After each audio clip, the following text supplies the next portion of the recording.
I was watching this guy on TikTok, and he was telling a story about how he was working as a salesman. He was top salesman in his company, and just working his ass off, making a bunch of money. And there was this position open, and he went in for the position, and they turned him down. So he kind of was like, well, I'm getting kind of lazy. Fuck it, because I'm tired of the job. I can't move up, and I'm the best person in the company. I'm looking. He goes, then he wound up getting hurt, probably hurt on purpose, Get that extra money out. Yeah, just get the extra money. So he said, so he's at home. He had a TikTok channel. He said, I got 29 subscribers. He said, I don't want to go back to my job. I don't want to do it. He goes, so I give it, I got 6 months. He goes, he's all work for 6 months. He said, I'm going to give it that time to build it up. He said he went from 29 subscribers to over 100 and some thousand. Now he's at 291,000 subscribers. Yeah. Well, what, on YouTube? No, TikTok. On TikTok. They said now it'd be nicer on YouTube to have that many. Well, I don't know if he has a YouTube channel, but whatever it pays, whatever he's making. Yeah, I mean it pays, but I think YouTube probably pays the most out of all of them. I think that's the biggest reach of cash.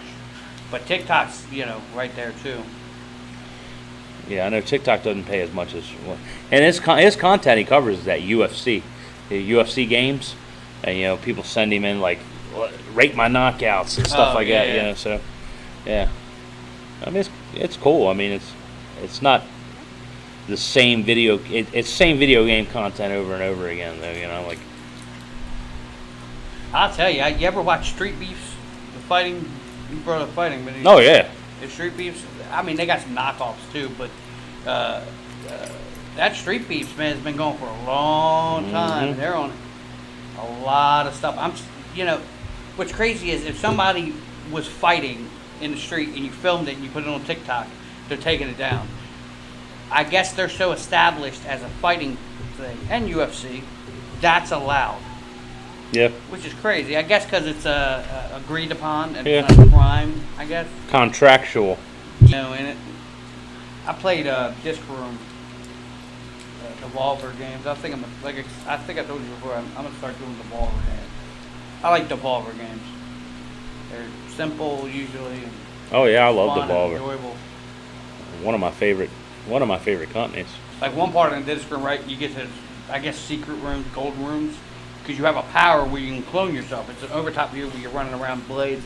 Well, you got to clone yourself and keep just killing yourself over and over and over again, and feed the saw blades enough bodies for them to give you points. I know. I get my little center up. I want to play that Ant Stream Arcade that just came to Xbox. Yeah. With the 1,400 games from like 1982 all the way to like 1996. I love retro stuff. Sega, Super Nintendo, NES, Atari. They've got Atari computer stuff on there. I know. I even like the indie stuff, like the indie, more newer but indie stuff, like 8-bit, 16-bit retro style new games. Well, they carry a lot of that indie stuff. They make indie content and put it on there. So another one of my favorites on there is Super Sprint. I love Super Sprint. It's so basic, but it's like it's fun. But you have to play it on controller. A lot of that, Oh yeah. I mean, I don't mind keyboard and mouse games. No. There's certain games you just can't. I just don't feel right playing them. That's not my gig. The keyboard and mouse, dude. I really can't do it. Well, it depends on the game. I'll be honest with you. I play some of the shooters with keyboard and mouse, and I find it easier because you got the mouse and you can just point anywhere on the screen, basically. On controller, you got to use your whole entire thumb, and I don't know. It's a whole different feeling to it. I'll tell you what blows my mind, man. Watching my boy, when he was playing that Fortnite, and they did the building things, and his hands were like da da da da da da, and he was building fast as shit. Yeah. I've never seen. If I didn't see it with my own eyes, I don't believe he could possibly do it. Go in a circle. Oh man, it's just ridiculous. I'm like, I mean, he just timed himself doing how many ever levels he was doing. I never got into Fortnite. Man, I can't do it. That building aspect is not my forte at all. Yeah, I like more slower building, like something like 7 Days to Die, where it's like one brick. one block, Oh yeah. block at a time, and you build the wall. Well, I tell you one thing though, I'm pretty excited about. I think that we're on the forefront of breaking this news out. Is the Dreamcast or Sega Saturn Mini? I think that there's a lot of people interested in it, and Yeah. Sega, they talked about saying that they don't know if there's an appeal for it, and it would be hard. They're fishing. They're fishing. They're fishing for people to go, no, go ahead, hurry up, make it. That's what they're waiting for. Absolutely. Because They there's, are. it doesn't matter what system, all the Sega systems. Look, they sold the Sega Mini, Sega Genesis Mini, didn't they? Yeah. That sold. And they redid it. They did a second one. And they did a second one, yeah. Mm-hmm. Well, they did a couple, like even at, but that was stupid. Oh, at is terrible. Yeah. At was the worst. At games or whatever. Or at games. At games is terrible. That was just terrible. But if they did a Sega CD one, it would work. On the Sega Genesis Mini 2, the one they only sold on through Amazon, there are a couple Sega CD games on that. Yeah. But they should make a straight Sega CD one. straight Sega CD one. A straight I agree. Sega Saturn. A straight Dreamcast, Yes.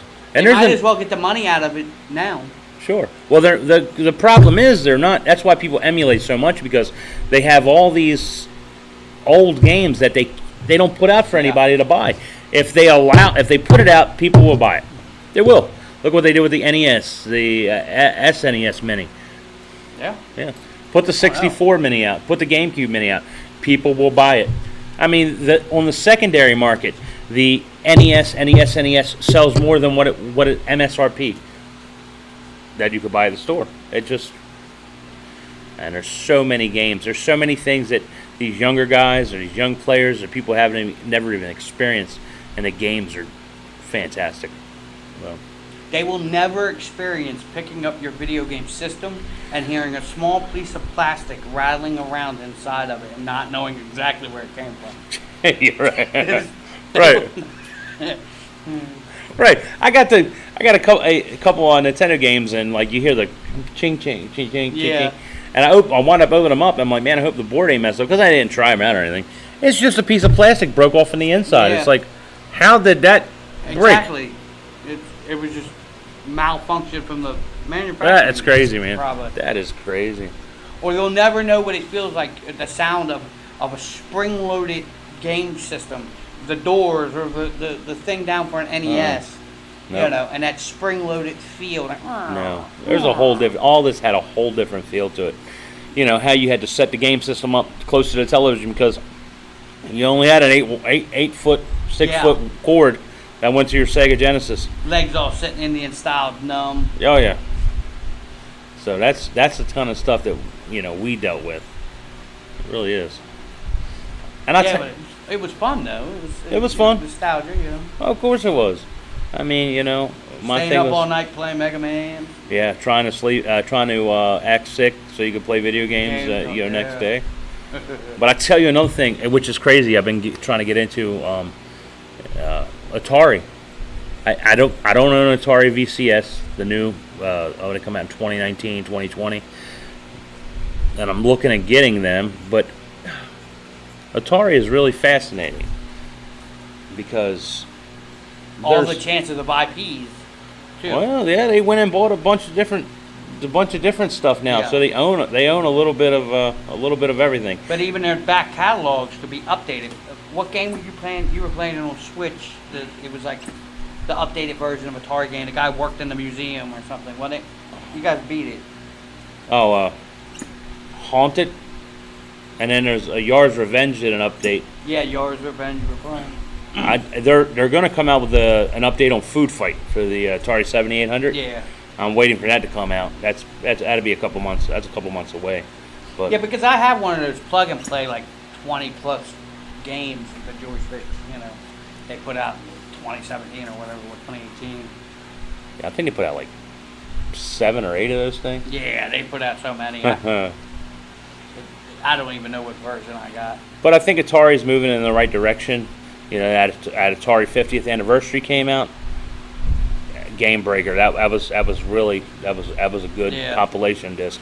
think it was like 100 and some games with like 3 or 4 remastered games. That was just reimagined, rather. That was pretty good. I mean, I own a few Ataris and boxes of games I haven't done anything with. I like to be able to put it right behind. Yeah, I mean they're harder to sell. I mean, people are still looking at they're buying the regular Ataris. I don't know if you bundle the stuff up, it's a little bit different. But Yeah. But yeah, some of that stuff is still getting harder and harder to find, regardless if people don't want it as much. Yeah.